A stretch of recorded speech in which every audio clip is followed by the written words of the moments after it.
اعوذ باللہ من الشیطان الرجیم بسم اللہ الرحمن الرحیم.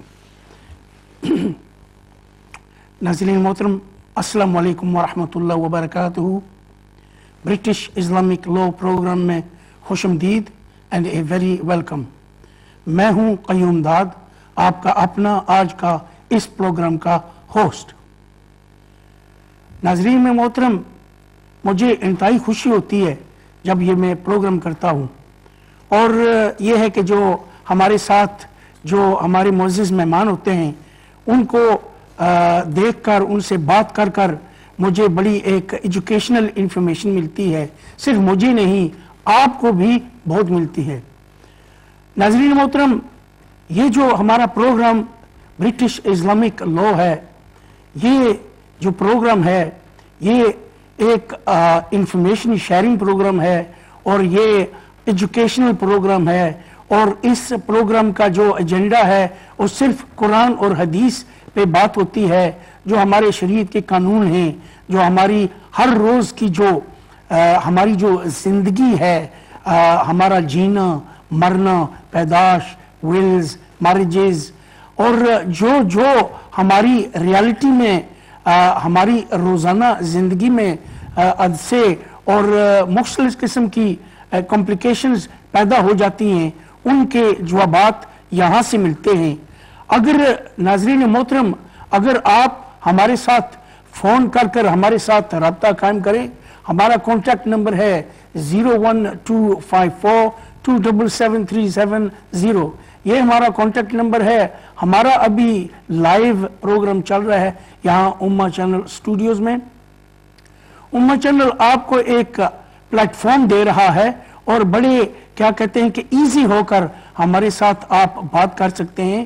ہمارے جو عالم دین ہیں وہ ایک پروفیشنل سکولرز ہیں جو دین کی نالج رکھتے ہیں. الحمدللہ ہماری یہ بڑی ایک خوش نصیبی ہے. ناظرین محترم، ویسے تو آپ جانتے ہی ہیں کہ یہ ہمارا جو پروگرام کا ایجنڈا ہے. میں یہ اس لیے بات کر رہا ہوں کہ جو ہمارے آج نئے ناظرین ہمیں دیکھ رہے ہیں یا سن رہے ہیں، یہ انفارمیشن ان کے لیے ہے کہ ہمارے اس پروگرام کے کیا ایمز ہیں. ناظرین محترم، پروگرام کی آغاز تو ہو چکی ہے. میں ضروری سمجھتا ہوں کہ جو ہمارے آج کے مہمان ہیں ان کے ساتھ آپ کا تعارف کیا جائے. حقیقت آپ کو پتہ ہے کہ وہ کسی تعارف کے محتاج نہیں. وہ ہماری اور آپ کی ایک بڑی جانی پہچانی شخصیت ہیں الحمدللہ، اور انتہائی قابل تعریف انسان ہیں، اور بڑے محنتی انسان ہیں، اور دین کی انتہائی نالج رکھتے ہیں. جی ہاں، میں بات کر رہا ہوں علامہ خورشید صابری صاحب کی. السلام علیکم ورحمۃ اللہ وبرکاتہ. کیسے ہیں حضور؟ ٹھیک ہے الحمدللہ، آپ کی دعا، بہت شکریہ جناب. میں واپس آتا ہوں آپ. ناظرین محترم، ہمارے علامہ صاحب جو ہے کہ بڑے دلچسپ قسم کے انسان ہیں، اور یقین مانیں یہ میں سمجھتا ہوں کہ بڑے کمپیوٹر برین ہیں، کیونکہ یہ جو دینی نالج ہے، اسپیشلی جو قرآن اور حدیث کی نالج ہے، ان کے پاس وہ کھوئی ہوتی ہے نا، اس طرح کی نالج ہے ان میں ہر وقت بھری رہتی ہے. اور بڑے خوش ہو کر ہمارے جو ناظرین یہاں فون کر کر ان کے ساتھ بات کرتے ہیں، انہیں یہ بڑی خوشی سے انفارمیشن دیتے ہیں. ناظرین محترم، ہمارے ساتھ آج شریعت کونسل جو ہے، وہ امہ کونسل جو ہے ہمارے ساتھ ایک پارٹنرشپ میں کام کر رہی ہے، اور ان کا کام یہ ہے کہ اگر آپ کو کوئی ان ڈیپتھ انفارمیشن چاہیے اس پروگرام میں، کوئی سوالات کرتے ہیں آپ، تو اگر ہمارے پاس وقت نہیں ہوتا، کیونکہ یہ لائیو فون کالز ہیں اور ایئر ٹائم پہ، اور وہ یہ ہے کہ آپ کی وہ بہت ہی کہتے ہیں کلوزلی مدد کریں گے، اور they will work in confidentiality and in partnership with yourselves. ناظرین محترم، this program again is just not in Urdu language or Punjabi language, but it is also in English language. So therefore, if our viewers who are actually watching us this evening who feel that they are confident in English, and that will build their self-esteem and confidence, you may call us on 01254277370. We here at Ummah Channel, we try to have a topic of the evening, but at times we are on very flexible topics, very easy topics that people can understand, and if they want to participate in this particular program, they can do so. Viewers, we are very grateful that you actually enjoy watching our program. I want to go back to Allama Sahab. We spoke about an issue about nikah, the last program that we spoke about. Due to the time constraints, we couldn't finish the actual topic off. So I was hoping that we can actually make a start on that particular program from tonight.